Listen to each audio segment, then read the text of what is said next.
Hello students, good morning. सभी को सुप्रभात। आई होप सभी आप लोग अच्छे होंगे। तो स्टूडेंट्स, हम लोग का जो इलेक्ट्रिशियन ट्रेड है या वायरमैन या फिर इंस्ट्रूमेंट मैकेनिक ट्रेड है, उसका फर्स्ट ईयर का जो है क्लासेस चल रहा है, जो कि आज हम लोग का क्लास नंबर 48 होगा। और आज का जो टॉपिक है, हम लोग का जो चैप्टर है वो है वायरिंग, इंस्टॉलेशन एंड अर्थिंग। ठीक है, जितना भी मैं क्वेश्चंस करा रहा हूँ सारा आपका एनएससीआईटी या फिर नीमी क्वेश्चन बैंक पर आधारित है। और जो आपके सीबीटी एग्जाम्स जो आने वाले हैं, जो होने वाले हैं, उनके लिए बहुत ही ज़्यादा उपयोगी रहेंगे क्वेश्चंस। तो चलिए हम लोग शुरुआत करते हैं आज का क्लास, जो कि है 111 नंबर से। देखिए, क्वेश्चन कहता है कि what is the minimum size of copper earth continuity conductor used in single phase domestic wiring as per BIS. तो बीआईएस के अनुसार एकल चरण घरेलू वायरिंग में तांबा अर्थ निरंतरता कंडक्टर का न्यूनतम आकार क्या है। ठीक है, ये पूछा गया है आपसे। तो इसमें आपका मिनिमम साइज बताना है कॉपर अर्थ कंटिन्यूटी कंडक्टर का। ठीक है, बीआईएस के अनुसार। बीआईएस का मैंने फुल फॉर्म कल बताया था, ब्यूरो ऑफ इंडियन स्टैंडर्ड। तो देखिए ऑप्शंस जो आपको यहाँ पे मिल रहे हैं, यहाँ पे चार ऑप्शंस है। 3 स्क्वायर मिलीमीटर, उसके बाद है 3.5 millimetre square, 2.5 millimetre square, 1.5 millimetre square. तो देखिए इसका जो आंसर होगा वो हो जाएगा ऑप्शन नंबर डी, जो कि हो जाएगा 1.5 मिलीमीटर स्क्वायर। बहुत अच्छे। चलिए नेक्स्ट क्वेश्चन हम लोग पढ़ते हैं, क्वेश्चन नंबर 112। देखिए 112 नंबर क्वेश्चन क्या है। Which method is used to reduce earth resistance value in existing earth। ठीक है, मौजूदा अर्थ संयोजन में अर्थ प्रतिरोध मान को कम करने के लिए किस पद्धति का उपयोग किया जाता है। ओके, ऑप्शंस देख लेते हैं।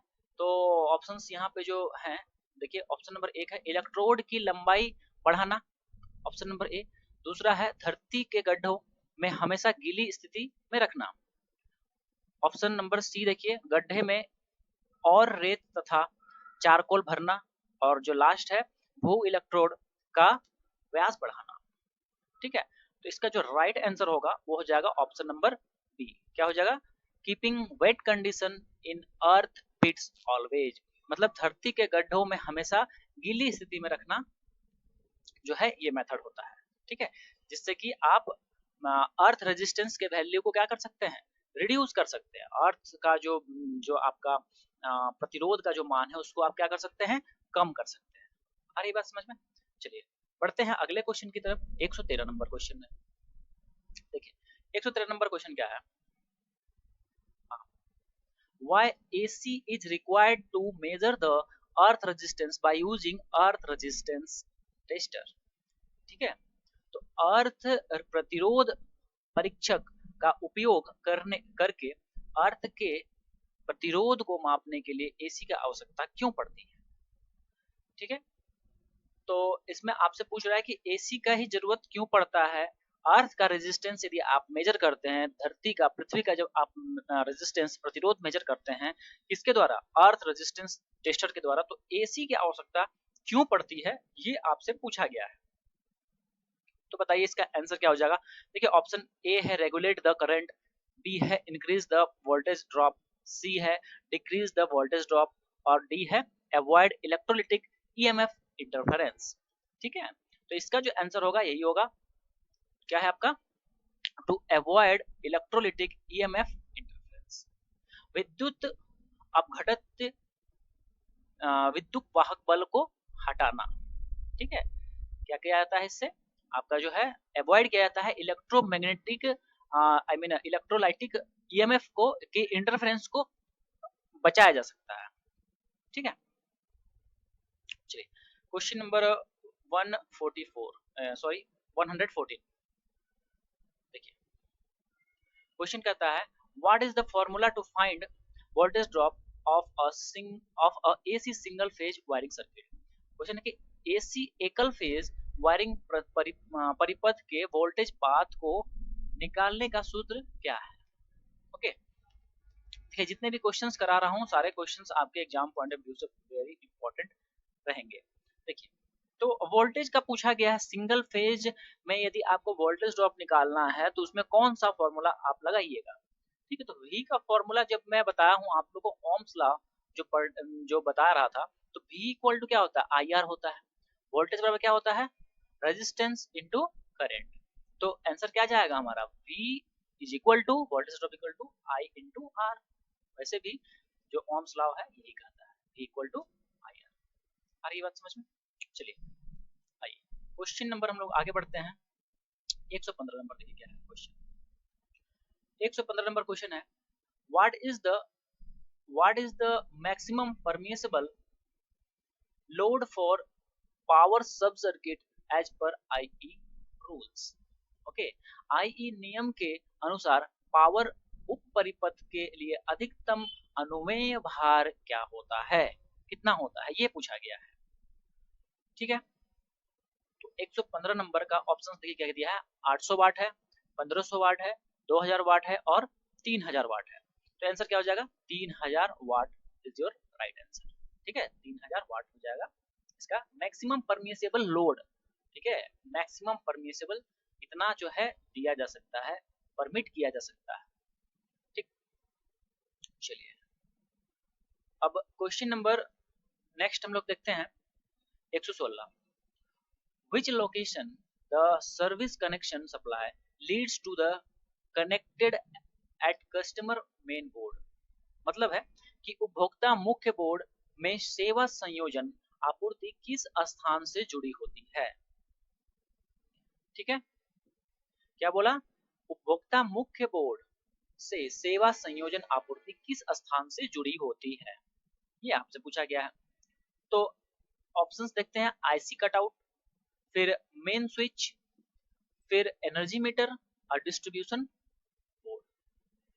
तो आप लोग देखे होंगे कि कस्टमर का जो मेन बोर्ड होता है वो वहां से क्या कनेक्टेड होता है, जो सर्विस सप्लाई वाला जो आपका घर में जो आपका वायर घुसता है, तो घर में जो आपका वायर घुसा, ठीक है, पोल से, और आपके घर में जो उपकरण, उसमें कनेक्शन से पहले उन दोनों के बीच का मीडिएटर कौन होता है, कहाँ आकर के मेन बोर्ड में सप्लाई होता है, तो क्या था वो, एनर्जी मीटर। जाहिर सी बात है, जो पोल से जो वायर उतरता है वो आपके कहाँ घुसता है, सबसे पहले एनर्जी मीटर में जाता है, और एनर्जी मीटर के थ्रू आपके जो है घर के जो उपकरण है, ठीक है, आपके घर के जो अप्लायंसेस है, डोमेस्टिक अप्लायंस, वहां पे वो पहुंचता है। क्वेश्चन नंबर 117 देखिए, 117 नंबर क्वेश्चन क्या है, what is the type of, ठीक है, what is the type of test in domestic wiring installation. घरेलू वायरिंग स्थापना में परीक्षण का प्रकार क्या है। ठीक है, तो आपसे पूछा गया है, जो घरेलू वायरिंग स्थापना है उसमें परीक्षण का कौन सा प्रकार है, ये इसके बारे में आपसे पूछ रहा है ये। तो बताइए क्या होगा इसका आंसर। ये देखिए एक्चुअली क्या है, ये पोलैरिटी टेस्ट का जो है ये प्रकार है। किसका प्रकार है, पोलैरिटी टेस्ट का प्रकार। ओके, प्लस और माइनस क्या है, पोलैरिटी होता है, तो उसी का ध्रुवता जांच के लिए ये सिस्टम अपनाया जाता है इस तरह से। चलिए बहुत अच्छे, चलिए हम लोग नेक्स्ट स्लाइड पे चलते हैं। क्वेश्चन नंबर देखिए 118, समझिए 118 नंबर क्वेश्चन क्या है, what is the permissible leakage current in domestic wiring installation. घरेलू वायरिंग स्थापना में अनुमत रिसाव वर्तमान क्या है। ओके, तो वैल्यू आपसे पूछा जा रहा है, तो इसका वैल्यू बताइए कितना होगा। डोमेस्टिक वायरिंग इंस्टॉलेशन में जो घर का जो वायरिंग होता है उसमें परमिसेबल जितना अलाउ किया जा सके वो लीकेज करंट कितना हो सकता है, ये आपसे पूछा गया है। ठीक है, तो देखिए इस तरह का क्वेश्चंस में थोड़ा आप लोग को मेमोराइज भी करना पड़ेगा, तो इसमें आप लोग ध्यान रखिएगा कितना होता है वो 1/5000 इंटू फुल लोड करंट। ठीक है, इसके बराबर होता है, कितना हो जाएगा 1/5000 गुना पूर्ण भार धारा, that means full load current. आ रही बात समझ में। तो बढ़ेंगे हम लोग आगे, क्वेश्चन नंबर 119। देखिए ये अच्छा क्वेश्चन है, इसको आप लोग को ध्यान में रखना होगा, ये क्वेश्चन इस तरह के क्वेश्चन दे सकता है, ये 100% दे सकता है। देखिए which formula is used to calculate the diversity factor. अब डाइवर्सिटी फैक्टर जो विविधता गुणांक की गणना करने के लिए किस सूत्र का उपयोग किया जाता है, तो ये आपको ध्यान रखना पड़ेगा। ये जो फॉर्मूलाज है इनको ध्यान रखना पड़ेगा, कुछ जो टर्म होते हैं उनको मेमोराइज भी करना होता है, तो वो ज्यादा बेटर रहता है। ठीक है, तो चलिए अब जैसे ये सब जो चैप्टर्स हैं यहाँ पे जनरल ज्यादा जो है थ्योरेटिकल क्वेश्चन ही आते हैं, जो कि एमसीक्यू बेस्ड जो मैं आपको करा रहा हूँ। रही बात की न्यूमेरिकल्स क्वेश्चन जहाँ थे वहाँ सारे न्यूमेरिकल्स क्वेश्चन मैं कराया हूँ, एक एक न्यूमेरिकल क्वेश्चन आप लोग कराया हूँ, कहीं नहीं छोड़ा हूँ, ठीक है। और अभी जो है थ्योरेटिकल टाइप के क्वेश्चंस हैं तो यहाँ न्यूमेरिकल नहीं है, तो खैर कोई दिक्कत नहीं है, आप लोग को थोड़ा ध्यान रखना पड़ेगा, इन चीजों को एक बार दो बार तीन बार करके पढ़ना होगा। चलिए वेरी नाइस।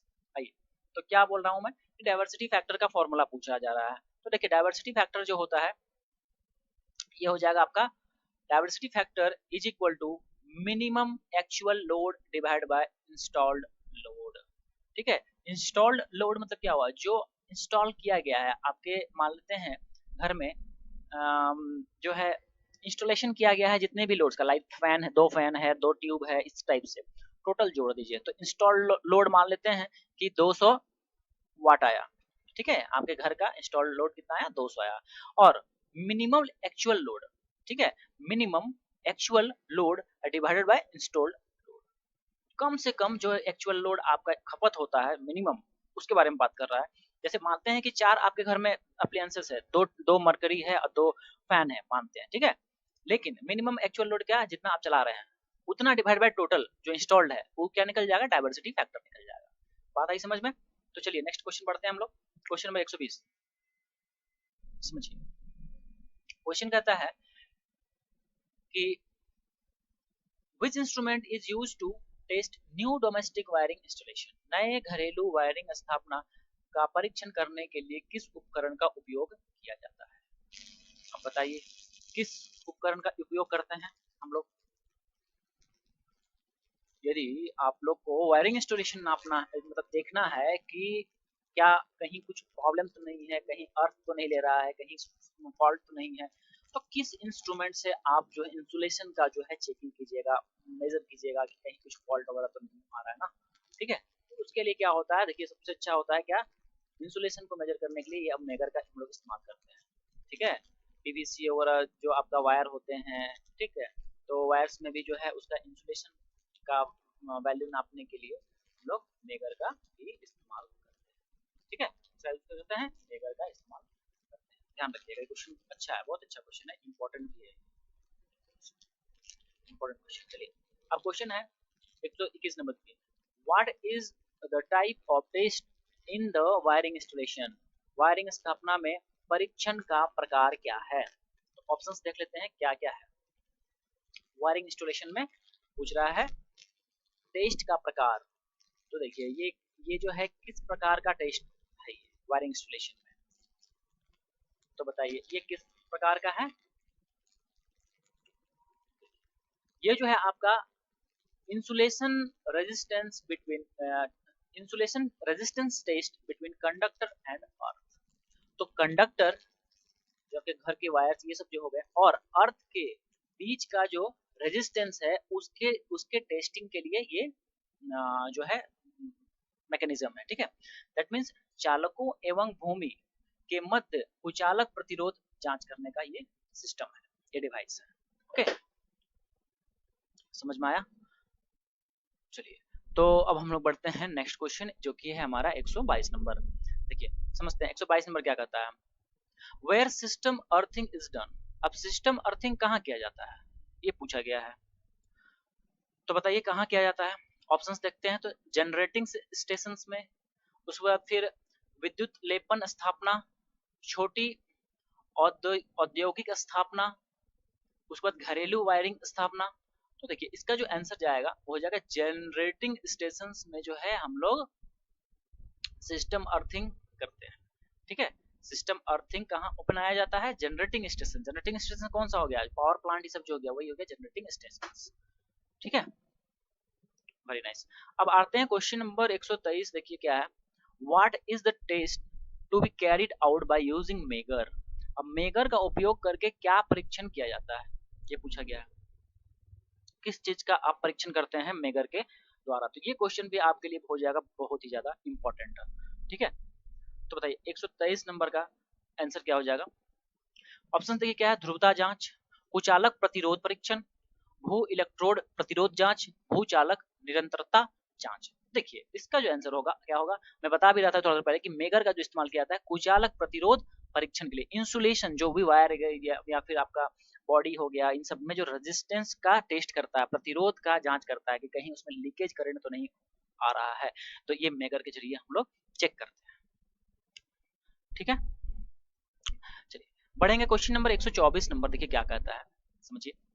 124 नंबर कहता है what is the reason of lamp glowing dim and motor running slow in domestic wiring circuit.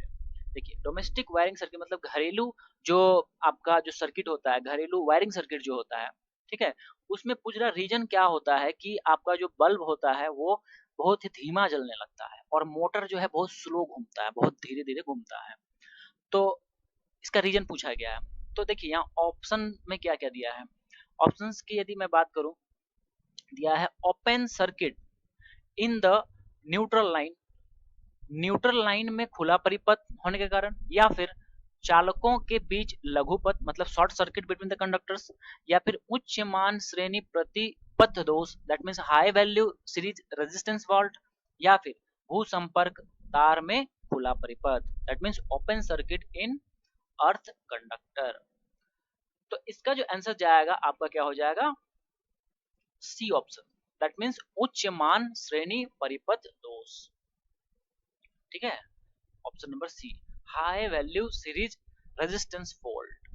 ठीक है, इस वजह से ऐसा होता है, high value series resistance fault. तो ऐसा कहीं पे फॉल्ट हो रहा है आपके घर के वायरिंग में जहां की सीरीज में कुछ रेजिस्टेंस जो है बहुत ज्यादा हैवी मात्रा में जो है उस वायरिंग पे एक्ट कर रहा है। ठीक है, कहीं उसका वायर सट रहा है जहां की वो सीरीज में आपका वायरिंग आ चुका है, ठीक है, उस फॉल्ट के साथ, आई मीन उस मटेरियल के साथ। ठीक है, और जो है सारा वोल्टेज जो है वो क्या कर रहा है, खींच रहा है, आई मीन अपने ऊपर जो हाई वैल्यू ऑफ जो रेजिस्टेंस है उसमें हेवी वोल्टेज ड्रॉप हो जा रहा है, जिस वजह से आपका घर का लाइट भी डिम हो जा रहा है और मोटर भी धीरे धीरे घूम रहा है। समझ में आया? तो ऑप्शन कौन सा जाएगा, ऑप्शन नंबर सी। क्वेश्चन बहुत अच्छा था। देखिए क्वेश्चन नंबर 125, क्वेश्चन है कि which wiring installation the system earthing is to be done।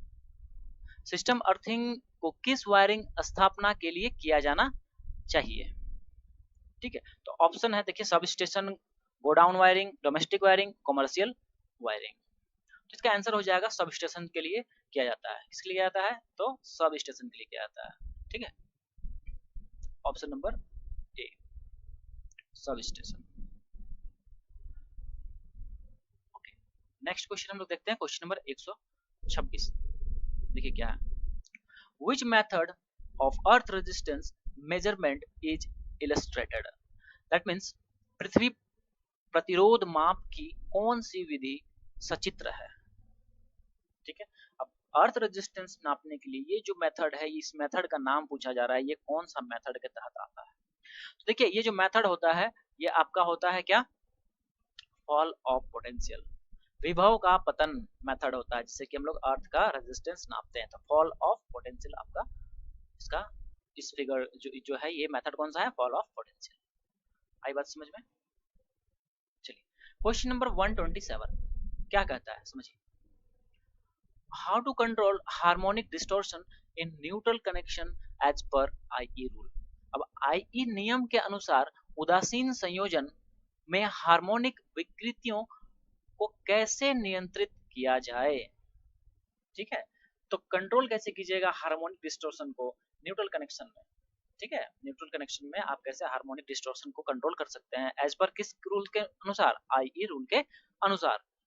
तो देखिए ऑप्शंस देखते हैं, तो यहाँ पे दिया है ऑप्शन नंबर ए जो है अर्थिंग थ्रू इम्पीडेंस, प्रतिबाधा के माध्यम से कमाई जा सकती है, कम किया जा सकता है। ठीक है, और यही आपका आंसर भी है कि अर्थिंग थ्रू इम्पीडेंस करके आप जो है डिस्टॉर्शन को न्यूट्रल कनेक्शन में क्या कर सकते हैं, कंट्रोल कर सकते हैं या फिर कम कर सकते हैं। ठीक है, 128 नंबर क्वेश्चन देखिए क्या कहता है, what is the function of current reverser in earth resistance tester. अर्थ प्रतिरोध परीक्षक में धारा उत्क्रमक का कार्य क्या है। ठीक है, फंक्शन पूछा गया क्या चीज का, करंट रिजर्वर का, किसमें, अर्थ रेजिस्टेंस टेस्टर में पूछा गया है फंक्शन करंट रिजर्वर का, ठीक है। तो इसका आंसर क्या जाएगा, देखिए इसका जो आंसर होगा क्या होगा, changes DC supply into AC supply. इसका काम क्या है, अर्थ करंट रिजर्वर का क्या काम है, ये डीसी सप्लाई को किस में कर देता है, एसी सप्लाई में बदल देता है। ये क्वेश्चन भी बहुत अच्छा है, डीसी आपूर्ति को एसी आपूर्ति में बदलना इसका काम होता है। आया बात समझ में। आइए क्वेश्चन नंबर हम लोग अगला बढ़ते हैं, जो कि है हमारा 129। देखिए what is the advantage of, एक सेकंड, हाँ, what is the advantage of stranded conductor over solid conductor. ठीक है, गुथे हुए कंडक्टर का ठोस कंडक्टर की तुलना में क्या फायदा है। ठीक, अब स्ट्रैंडेड मतलब क्या होता है, स्ट्रैंडेड, स्टैंडर्ड नहीं है ये, स्ट्रैंडेड है मतलब गुथा हुआ है। तो गुथा हुआ कंडक्टर का क्या एडवांटेज होता है सॉलिड कंडक्टर। देखिए गुथा वाला देखे होंगे आप, इस तरह से करके गुथा होता है ना वायर्स, ठीक है, इस टाइप से, और एक होता है स्ट्रेट सॉलिड। तो उनके बारे में बोला जा रहा है कि क्या एडवांटेज होता है उसका। कॉस्ट इज लेस, लागत कम होता है, मोर फ्लेक्सिबल, अधिक लचीला होता है, फिर लेस वोल्टेज ड्रॉप, कम वोल्टेज पाथ होता है, या फिर मोर इंसुलेशन रेजिस्टेंस, अधिक कुचालक प्रतिरोध होता है। तो देखिए इसका जो आंसर होगा मोर फ्लेक्सिबल, उस तरह से करके क्या होता है, वो ज्यादा फ्लेक्सिबल हो पाता है, ठीक है, अधिक लचीला बनता है, इसलिए उसको गुथा हुआ वो रखा जाता है उसको।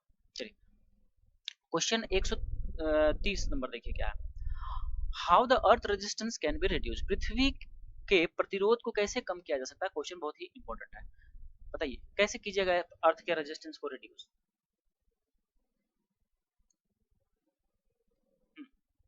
तो ऑप्शंस देख लेते हैं, providing double earthing, reducing the pit depth of earthing, increasing the earth of the electrodes, decreasing the length of the electrodes. बताइए इसका सही आंसर क्या जाएगा। तो देखिए इसको आप कैसे कर सकते हैं, अर्थ रेजिस्टेंस कैसे लेस कर सकते हैं, दोहरी अर्थिंग प्रदान करके, that means providing double earthing करके आप जो है अर्थ रेजिस्टेंस को क्या कर सकते हैं, रिड्यूस कर सकते हैं। बात आई समझ में, डबल अर्थिंग करके हम लोग अर्थ रेजिस्टेंस को मिनिमाइज कर सकते हैं। नेक्स्ट स्लाइड देखिए क्या है, 131 नंबर क्वेश्चन क्या कहता है कि what is the reason for supplying AC to the electrodes for measuring earth resistance. पृथ्वी प्रतिरोध को मापने के लिए इलेक्ट्रोड को एसी की आपूर्ति करने का क्या कारण होता है। अब अर्थ का रेजिस्टेंस नापना है तो उसको नापने के लिए इलेक्ट्रोड्स को क्या किया जाता है, एसी सप्लाई दे दिया जाता है। इलेक्ट्रोड्स किस क्या दिया जाता है, एसी का सप्लाई दिया जाता है। ऐसा क्यों किया जाता है वो आपसे रीजन पूछ रहा है। तो देखिए इसका जो जो रीजन है वो क्या है, ताकि to avoid the effect of electrolytic EMF interference.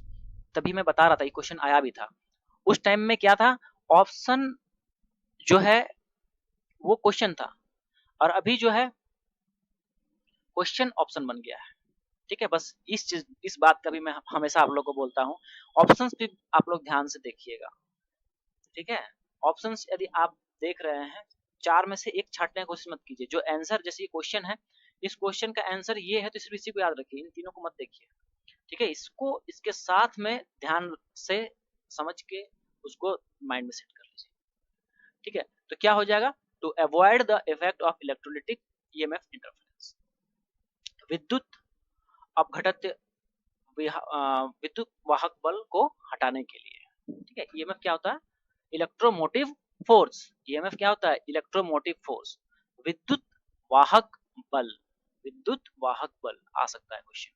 चलिए बढ़ेंगे नेक्स्ट 132 नंबर। 132 देखिए क्या है, क्वेश्चन कहता है why the pointer is not stable at zero on the scale of Meagher is not in use। कहने का मतलब क्या है कि मेगर उपयोग में नहीं है। ठीक है, मेगर आपका उपयोग में नहीं है, फिर भी क्यों सूचक पैमाना शून्य पर स्थिर नहीं रहता।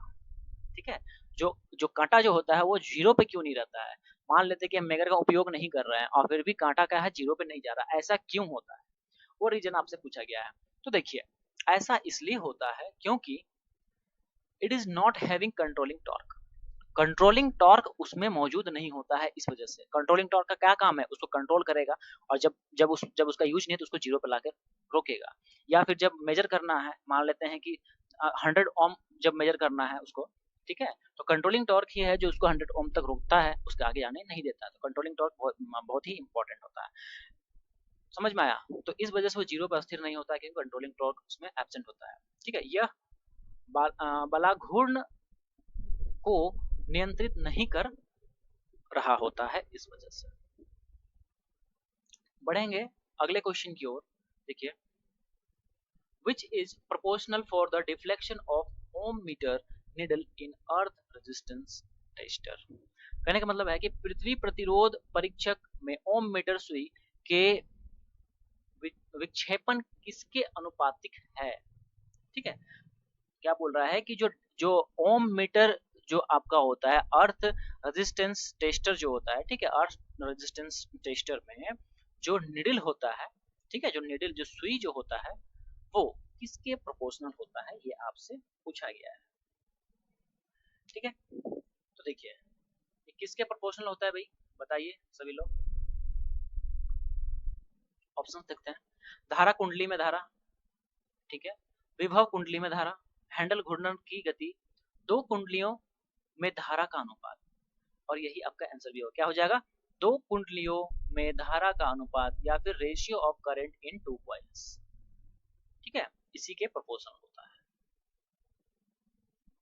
बहुत अच्छे। चलिए क्वेश्चन नंबर हम लोग देखेंगे अगला 134 क्या है, which principle the earth resistance tester works। अब अर्थ रेजिस्टेंस टेस्टर जो है किस प्रिंसिपल पे, किस सिद्धांत पे काम करता है, पृथ्वी प्रतिरोध परीक्षक किस सिद्धांत पर कार्य करता है। चलिए सभी लोग बताइए, इसका आंसर जान रहे हैं तो। ऑप्शंस देखिए, ऑप्शन नंबर ए है सेल्फ इंडक्शन, ऑप्शन नंबर 2 है म्यूचुअल इंडक्शन, ओके, सी है fall of potential method, Fleming's left hand rule. Okay, तो 134 का हो जाएगा fall of potential method, that means विभव पात विधि पर ये बेस्ड होता है।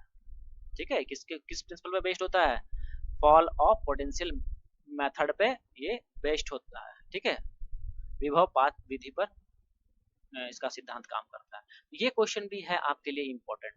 ठीक है, ये क्वेश्चन भी आपके लिए बहुत ही इम्पोर्टेंट है, ध्यान रखिएगा इस क्वेश्चन को भी। चलिए बढ़ते हैं, अगला क्वेश्चन क्या कहता है, which system earthing is different in utilization than equipment earthing।